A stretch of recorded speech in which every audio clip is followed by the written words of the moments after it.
All right, welcome to Non-Finito BG, where we've so far just done painting tutorials, but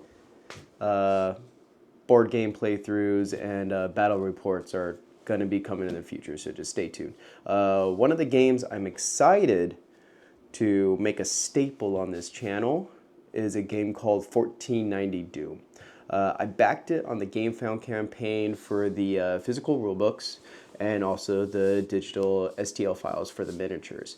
And while we're all still waiting for the rulebook, the STL files got delivered. So I've been hard at work the past couple of days getting all these guys printed up. And yeah, while I glue, there's a lot of little pieces, while I glue all this stuff together, let me tell you a little bit about 1490 Doom.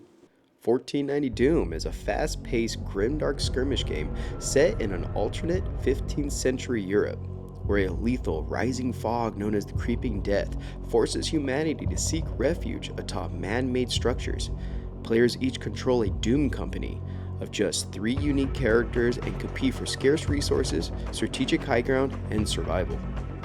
With streamlined rules, vertical terrain on a compact 2x2 circular board, and narrative campaigns, the game offers fast, brutal engagements that reward tactical creativity and storytelling immersion.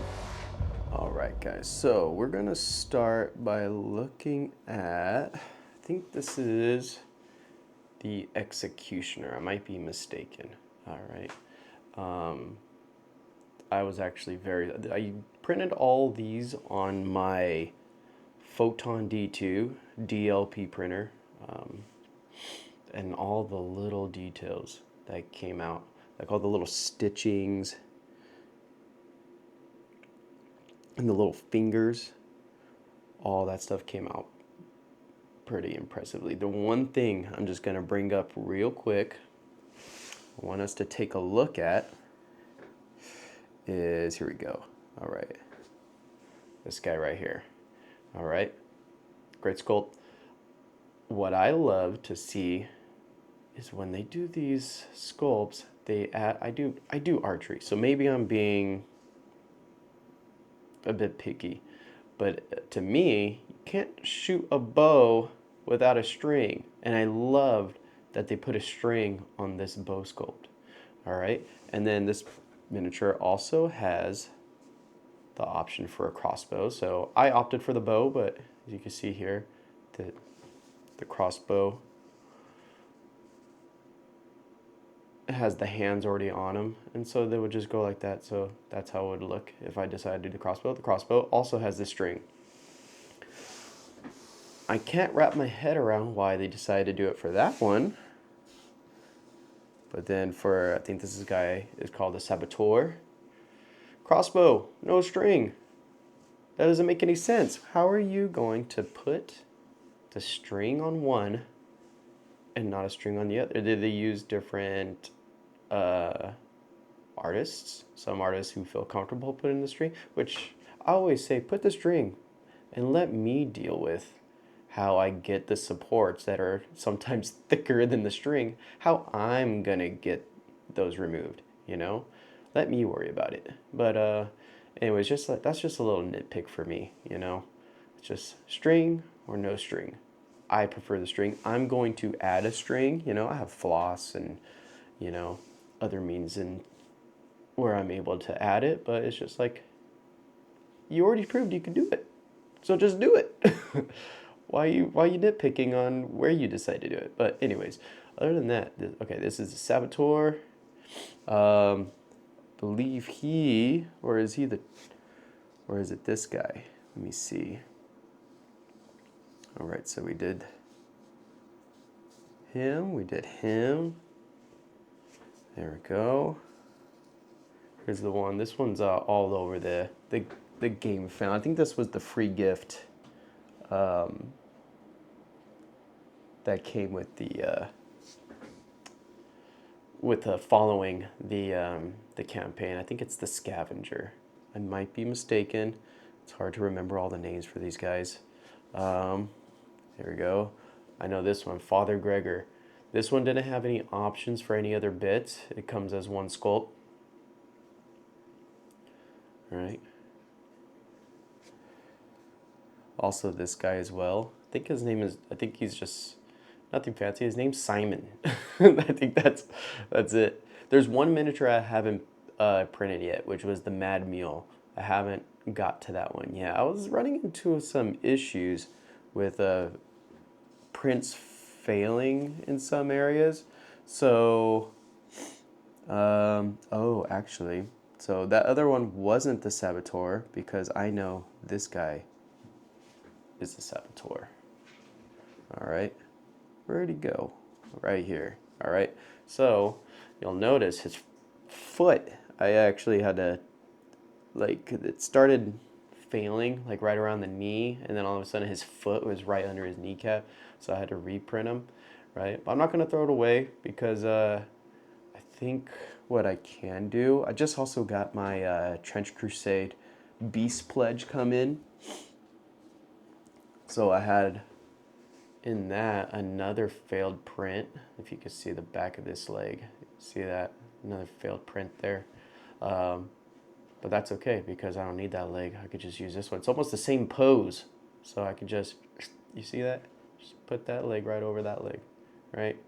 The knee pad would be a little different, but I mean, with some green stuff, I think I could make it look pretty similar. So I'm not too worried about it. So, and I want to try my hand at eventually getting good at some kit bashing. So this would be good practice, to do on this print. Another print that same thing, same leg. I think it's just a spot on my, maybe on my FEP. Maybe there's like a scratch or a crease. Look at his foot. It's all the way out in his hip. So I had to reprint him as well. This is the Blacksmith. I actually really like this sculpt. So here I reprinted him. So this is what he's supposed to look like, right? Yeah, so his arm got misprinted, his foot, right? I was using the Hay Gears auto supports because I don't bother supporting myself. I don't know too much about it, so and I know Hay Gears auto supports is some of the best. And every time I've tried using STL files that are pre-supported, it never works out for me for some reason. So, but then I decided to use the pre-supported files for these miniatures, and then they actually start coming out okay. So I was like, all right, so maybe I should have given it a chance. But those were the only two failed prints that I had, really. Besides some small weapons that for some reason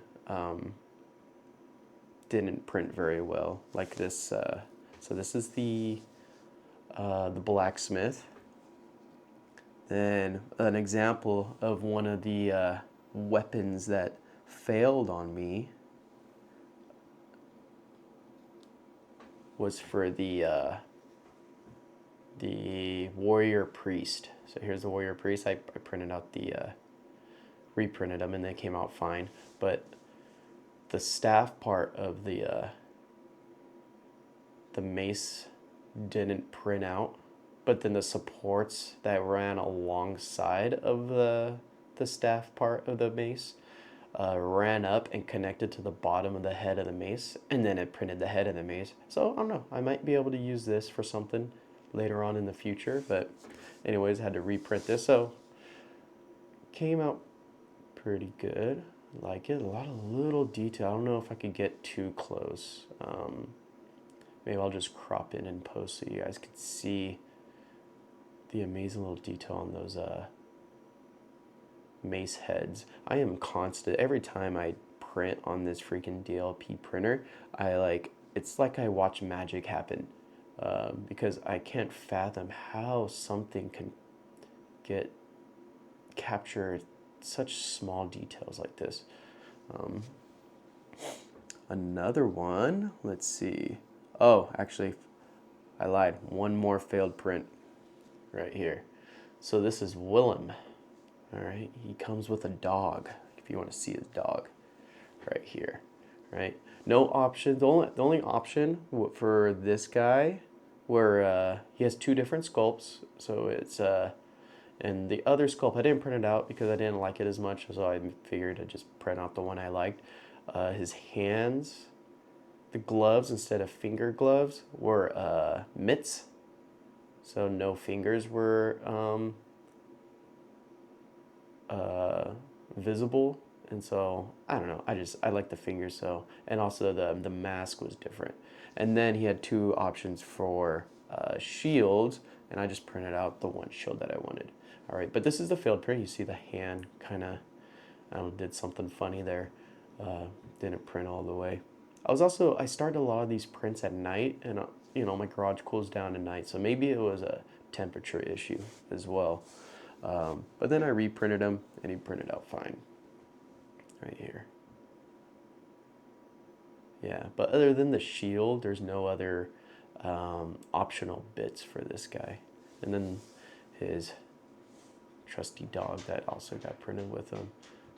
Looks awesome. I like his shock collar. Very stoic looking too. All right, and then we have the Brute. Here's the Brute. This guy came in with a lot of options as well. I think this is his. Let's see. Is this his? I don't think so, actually. Nope. He had a couple of different options for, maybe no, that's for the,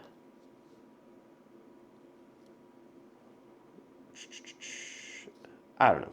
Yeah, there's some options in here. Oh, here we go. Is this one of them? Maybe?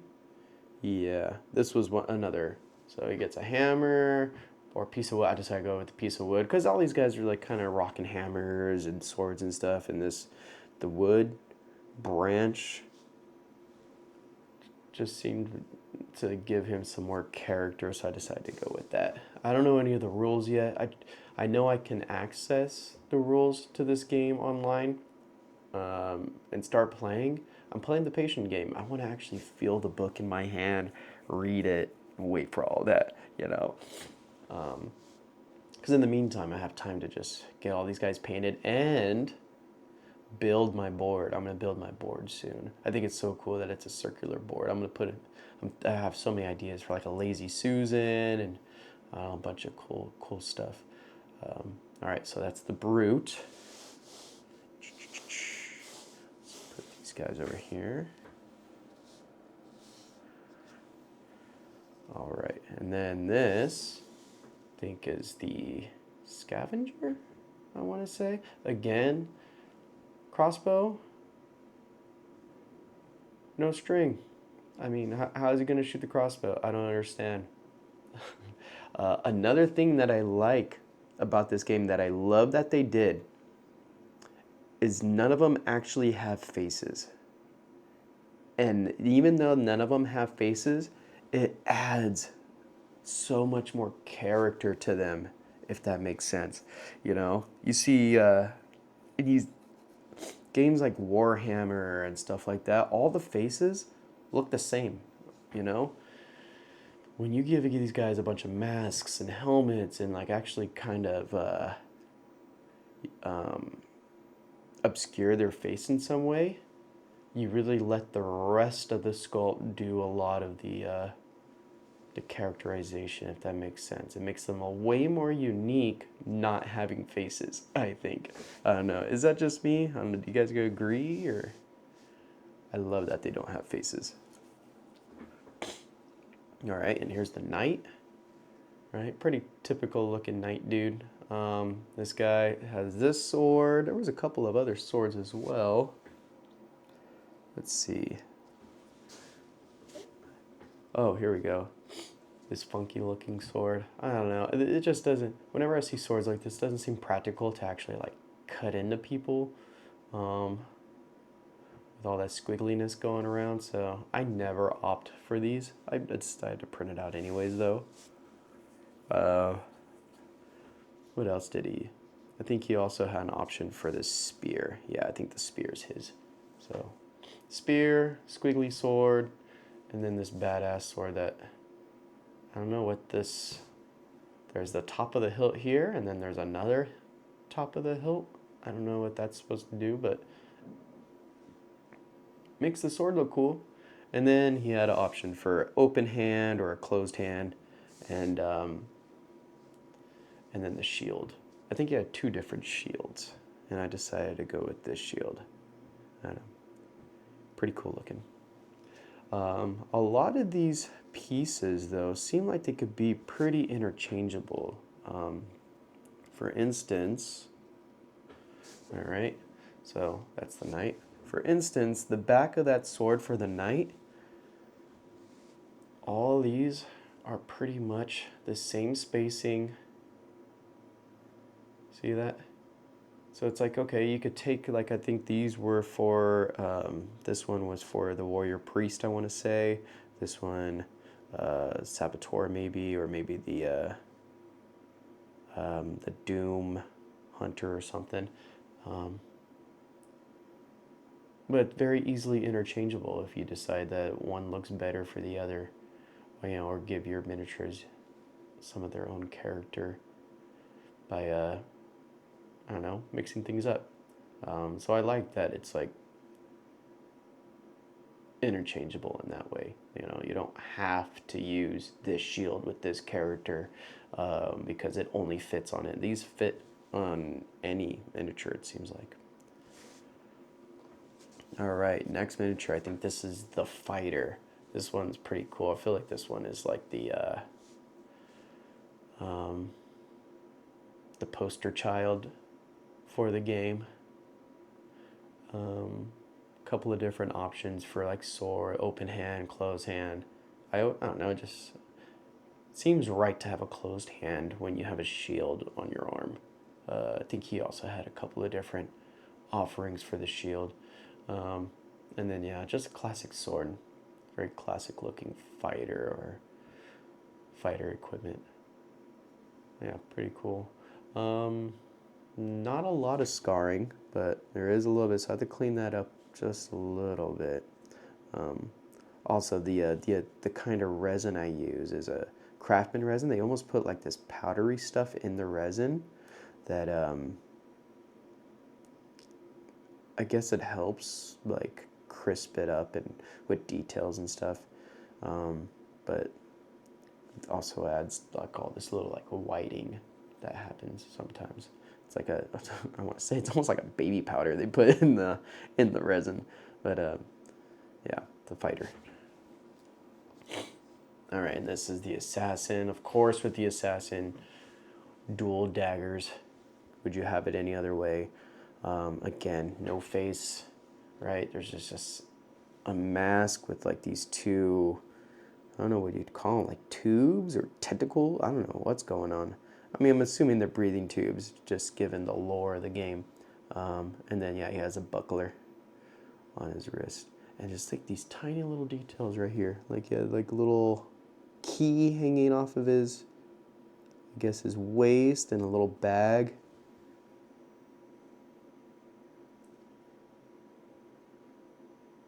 Pretty cool. And then, who else we got? The last but not least, we have the Beekeeper. This one was also a failed print.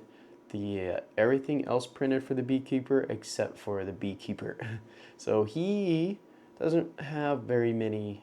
He doesn't really have any option. He has pieces, but like no like optional pieces. So the hand I had to glue on. The scythe and the hand were one sculpt that you have to glue on. Yeah, but yeah, he didn't print it out at all. Empty supports on the build plate. Second go around was fine.